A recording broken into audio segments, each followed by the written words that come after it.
அஸ்ஸலாமு அலைக்கும் வரஹ்மத்துல்லாஹி வபரகாத்துஹு. அல்ஹம்துலில்லாஹ். இன்றைக்கான பதிவு கேட்கக்கூடிய எல்லா மக்களுமே நல்ல அதிர்ஷ்டசாலியாக தான் இருக்க முடியும். ஏன்னா இன்னைக்கு நம்ம ஒரு அழகான சம்பவத்தோட ஒரு சிறந்த ரப்பனா துஆவினுடைய சிறப்புகளை தான் நம்ம பார்க்க போகிறோம். இன்றைக்கு நம்ம எல்லோருக்குமே நிறைய தேவைகள் இருக்குது. தேவைகள் என்பது மிகுதியாக தான் இருக்கே தவிர குறையறதுக்கு வாய்ப்பே இல்லை. அப்படிப்பட்ட தேவைகளை நிறைவேற்ற நாமும் எத்தனையோ அமல்களை செய்கிறோம்.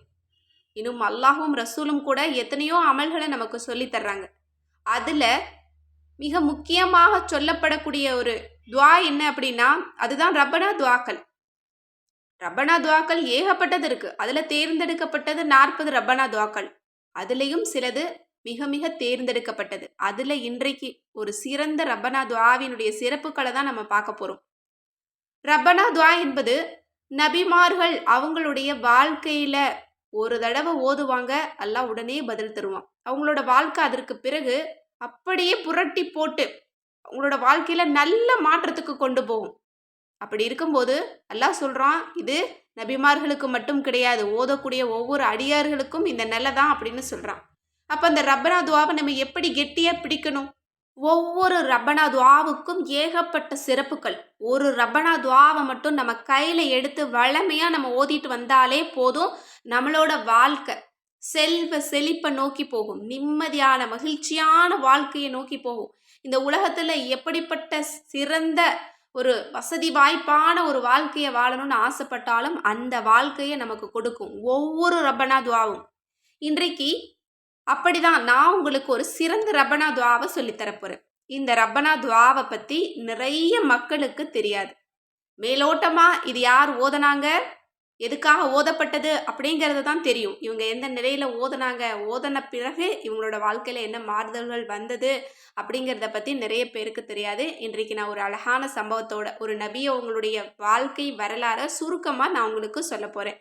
இந்த பதிவை ஸ்கிப் பண்ணாதீங்க. முடிஞ்ச அளவுக்கு நிறைய நபர்களுக்கு ஷேர் பண்ணுங்க. இந்த ரமலான்ல இருக்கக்கூடிய ஒவ்வொரு நொடியையும் நம்ம நன்மைக்காக தான் மாற்றணும் இல்லையா? ஆனால் நம்மள நிறைய பேர் அப்படி செய்யறது கிடையாது. ஆனால் இன்றைக்கு இந்த பதிவை கேட்டீங்க அப்படின்னா ஒரு நபியுடைய வாழ்க்கை வரலாறை நீங்க தெரிஞ்சுக்க முடியும். யார் எப்போ கேட்டாலும் நீங்க இந்த வரலாறை அழகா சொல்ல முடியும். அந்த அளவுக்கு ஒரு சிறந்த வரலாறோட இந்த ரப்பனா துவாவை நான் உங்களுக்கு சொல்லித்தரேன். இன்ஷா அல்லாஹ் இன்றிலிருந்து தொடர்ந்து நீங்கள் இந்த ரப்பனா துவாவை இந்த ரமலானில் வெறும் 3 முறையாவது நீங்கள் சொல்லுங்கள். உங்களோட வாழ்க்கையவே அல்லாஹ்தாலா அப்படியே மாற்றுவான்.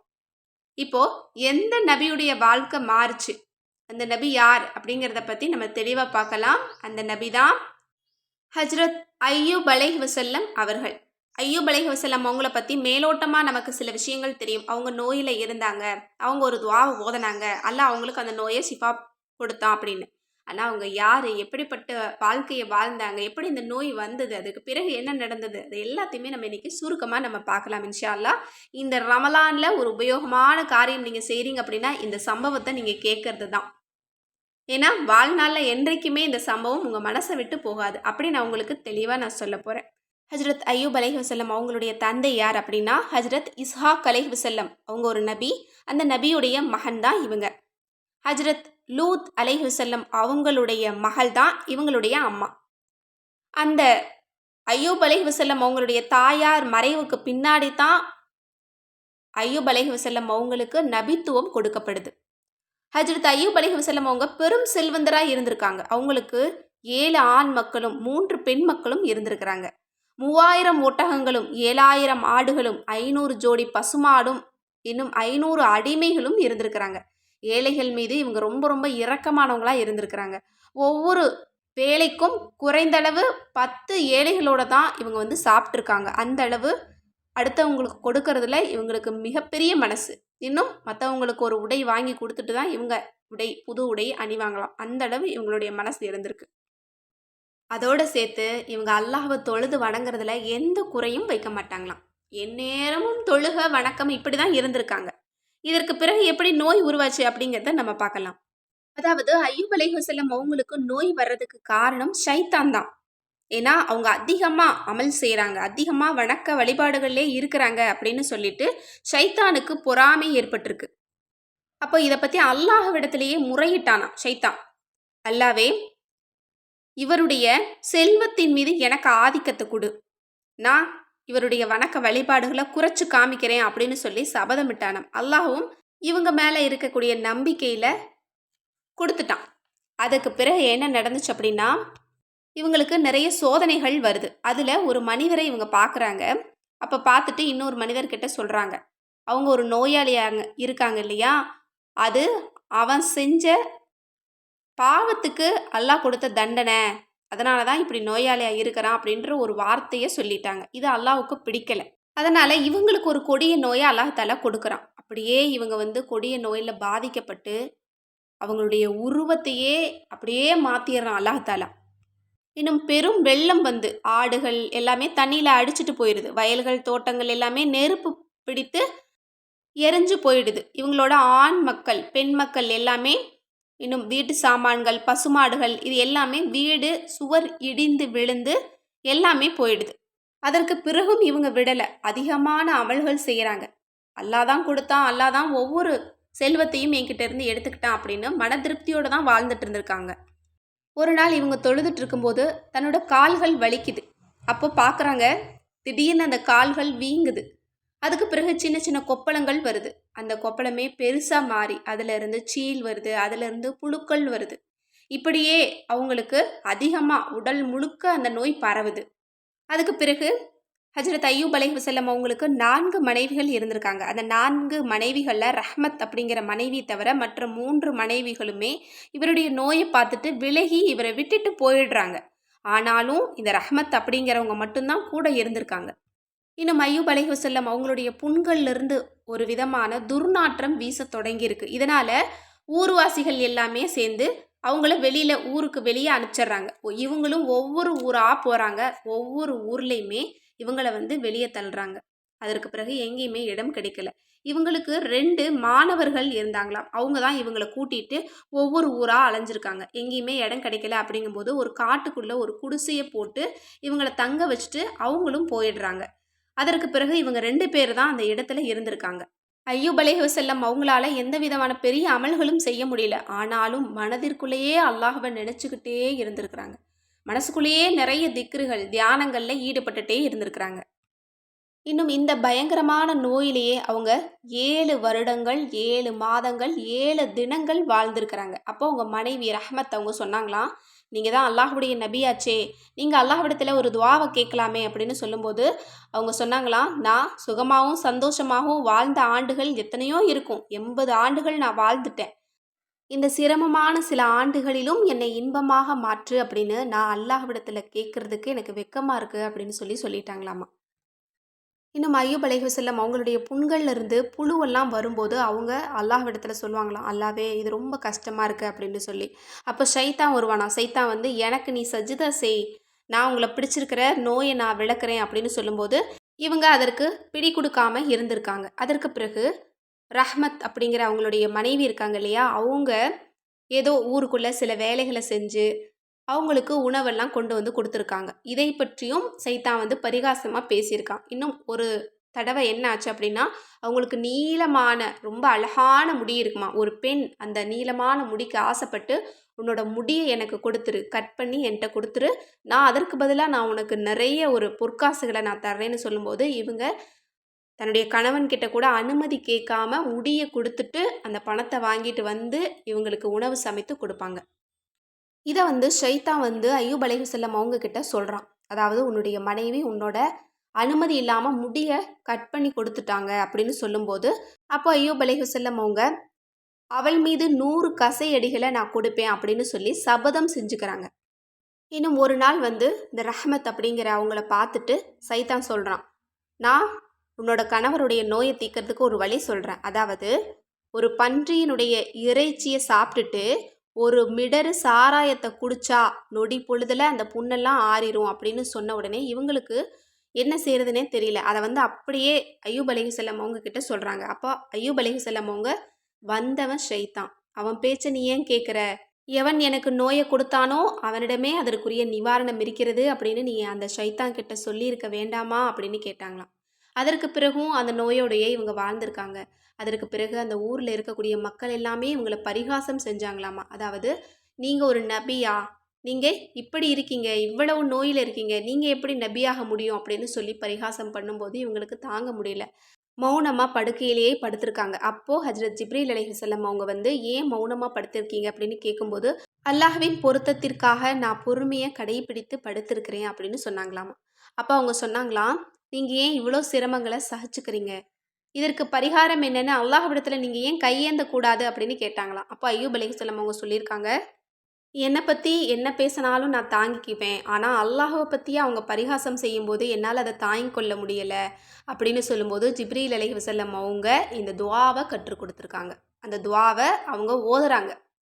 அல்லாஹ்வே என் நோய்க்கு பரிகாரம் செய் அப்படின்னு துஆ கேட்ட உடனே ஜிப்ரீல் அலைஹிஸ்ஸலாம் அவங்க சொல்கிறாங்க, ஐயூபே நீங்கள் உங்களோட கால்களை நீங்கள் பூமியில் வைங்க. அதே மாதிரி இவங்களும் கால்களை தரையில் வச்ச உடனே அங்கிருந்து ஒரு தண்ணீர் ஊற்று வெளிப்பட்டிருக்கு. அந்த தண்ணீர்லேருந்து நீங்கள் கொஞ்சம் குடிங்க அப்படின்னு சொல்லும்போது இவங்களும் குடிச்சிருக்காங்க. குடித்த அதே நிமிடத்தில் இவங்களுடைய உடம்புல இருக்கக்கூடிய அத்தனை நோய்களுமே நீங்கியிருக்கு. அதற்கு பிறகு ஹஜ்ரத் ஜிப்ரீல் அலைஹிஸ்ஸலாம் அவங்க சொர்க்கத்தின் போர்வை ஒன்றை கொடுத்து போத்தி விட்டாங்களாம்.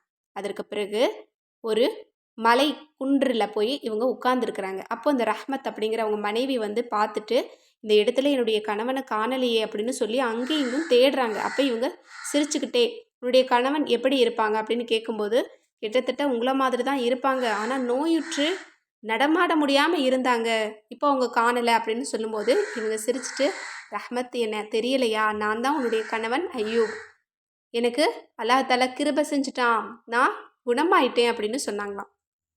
அதற்கு பிறகு இவங்க எப்படின்னு கேட்டிருக்காங்க. வந்த விஷயம், நடந்த விஷயம் எல்லாத்தையுமே இவங்க சொல்கிறாங்க. அதற்கு பிறகு இவங்களுடைய மனைவியை அழைச்சிட்டு அவங்க வாழ்ந்த ஊருக்கு போகிறாங்க. போய் பார்த்தா அங்கே அல்லாஹ்வினுடைய உத்தரவுப்படி இவங்களுடைய ஒட்டகங்கள், ஆடுகள் எல்லாமே இறந்து போயிருந்துச்சு இல்லையா, அதெல்லாமே உயிர் பெற்று வருது. அந்த இவங்களை விட்டு விலகி போன அந்த மனைவி, 3 மனைவிகளுமே திரும்ப வர்றாங்க. அவங்களுடைய குழந்தைகளும் உயிர் பெற்று திரும்ப எழும்புறாங்க. இன்னும் ஐயூப் அலைஹிஸ்ஸலாம் அவங்க தன்னுடைய மனைவிக்கு ஒரு சபதம் எடுத்தாங்க இல்லையா, 100 கசையடிகள் நான் கொடுப்பேன் அப்படின்னு சொல்லி, அதற்கும் ஜிப்ரீல் அலைஹிஸ்ஸலாம் அவங்க ஒரு அழகான வழியை சொல்லி தர்றாங்க. ஒரு புல்லை எடுத்துக்கோங்க, அதில் 100 கசையடிகள் கொடுங்க. ஏன்னா உங்களோட மனைவி உடல்நிலை சரியில்லாத போது உங்களை விட்டு போகலை, உங்களை நல்லபடியாக கவனிச்சுக்கிட்டாங்க அப்படின்னு சொல்லும்போது இவங்களும் அதே மாதிரியே புல் எடுத்து அவங்கள வந்து அடிச்சிருக்காங்க. இவ்வாறு ஐயூப் அலைஹிஸ்ஸலாம் அவங்களோட நோயை குணப்படுத்தினதை பற்றியும், அல்லாஹ்விடத்தில் துஆ கேட்டதை பற்றியும், அவங்க இழந்த செல்வத்தை மீட்டு கொடுத்ததை பற்றியும் அல்லாஹ் தஆலா திருக்குர்ஆனில் தெளிவாக சொல்கிறான். அவங்க ஓதிய அந்த வார்த்தை என்ன? அதுதான் ரப்பி இன்னி மஸ்ஸனியல் லுர்ரு வ அன்த அர்ஹமுர் ராஹிமீன். நிச்சயமாக நோய் என்னை பிடித்து கொண்டது, அதனை நீக்கிவிடு, நீயும் கிருபையாளர்களிலெல்லாம் மிக கிருபையாளன் அப்படின்னு இந்த துஆவை ஓதிய உடனே அவருடைய பிரார்த்தனையை நான் அங்கீகரித்தேன், அவர் இழந்த செல்வத்தையெல்லாம் நான் மீட்டு கொடுத்தேன் அப்படின்னு, இன்னும் அவருடைய குடும்பத்தினரையும் அவர்கிட்ட நான் ஒப்படைச்சேன் அப்படின்னு அல்லாஹ் தஆலா சொல்கிறான். மேலும் நமக்கும் ஒரு விஷயத்தை அதே திருக்குர்ஆன் வசனத்தில் அல்லாஹ் சொல்கிறான், இது நம்மை வணங்குவோருக்கும் நம்மிடம் பிரார்த்தனை செய்வோருக்கும் நல்லுணர்ச்சியூட்டக்கூடியதாக இருக்கிறது, இதில் நிறைய விஷயங்கள் இருக்குது அப்படின்னு அல்லாஹ் சொல்கிறான். அதாவது இந்த துஆவை ஓதின பிறகு தான் அவங்களுடைய வாழ்க்கையில் நிறைய மாறுதல்களை கொடுத்துருக்கேன் அப்படின்னு அல்லாஹ்வே தெளிவாக சொல்கிறான். இன்னும் ஒரு ஹதீஸில் காணப்படுறது, ஐயூப் அலைஹிஸ்ஸலாம் அவங்க எவ்வளவு செல்வங்களை இழந்தார்களோ அவை அனைத்தையுமே அவர்களுக்கு திரும்ப அல்லாஹ் கொடுத்தானாம். எப்படின்னா 3 நாட்கள் வரையும் அவங்களுக்கு மட்டும் தங்கத்தில் ஈசல்களின் மழை பொழிஞ்சிச்சான். தங்கத்திலேயே மழை அவங்களுக்கு மட்டும் 3 நாள் தொடர்ந்து பொழிஞ்சிச்சான். அவ்வளோ செல்வத்தை அல்லாஹ் தஆலா கொடுத்தானாம். இன்னும் அந்த நோயாக இருக்கும்போது கூட இருந்தாங்க இல்லையா, ரஹ்மத் அப்படிங்கிற மனைவி, அவங்களுக்கு இளம பருவத்தை அல்லாஹ் கொடுத்துட்டானாம். இவங்களுக்கும் இளம பருவத்தை கொடுத்துருக்கான். 2 பேருமே ரொம்ப அழகாக இருந்தாங்களாம். அதற்கு பிறகு இவங்களுக்கு 26 ஆண் மக்களை அல்லாஹ் தஆலா கொடுத்துருக்குறான். இவங்க குணமான பிறகு, அதற்கு பிறகு அல்லாஹ் தஆலா இவங்கள ரசூலாகவும் ஆக்கியிருக்கிறான். அதுக்கு முன்னாடி இவங்க நபியாக தான் இருந்தாங்க. அதற்கு பிறகு ரசூலாகவும் இவங்க மாறிட்டாங்க. அதற்கு பிறகு ஹஜ்ரத் ஐயூப் அலைஹிஸ்ஸலாம் அவங்க 48 வருஷம் இந்த உலகத்தில் வாழ்ந்திருக்காங்க. அவங்க எத்தனை ஆண்டுகள் மொத்தமாக வாழ்ந்தாங்க அப்படின்னா 135 வருடங்கள் இப்பூ உலகில் வாழ்ந்து மறைந்தார்கள். இன்னா லில்லாஹி வ இன்னா இலைஹி ராஜிஊன். அல்ஹம்துலில்லாஹ். நபி ஐயூப் அலைஹிஸ்ஸலாம் அவங்களுடைய வாழ்க்கை வரலாறு நம்ம பார்த்தோம் இல்லையா சுருக்கமாக. இதில் நமக்கு என்ன புரிஞ்சிச்சு அப்படின்னா, இந்த துஆவை மையமிட்டு அவங்களுடைய வாழ்க்கை வரலாறு இருந்த மாதிரி இருந்தது. அப்போ இந்த ஒரு துஆ எவ்வளோ ஒரு சக்தி வாய்ந்ததாக இருக்கும். ஒரு நபருடைய வாழ்க்கைய மாத்தியிருக்கு. அவங்க இழந்ததையெல்லாம் திரும்ப கொடுத்திருக்கு. இன்னும் ஏராளமா சொல்லலாம். ஒவ்வொரு ரப்பனா துஆவிற்கு பின்னாடியும் ஏராளமான விஷயங்கள் இருக்கு.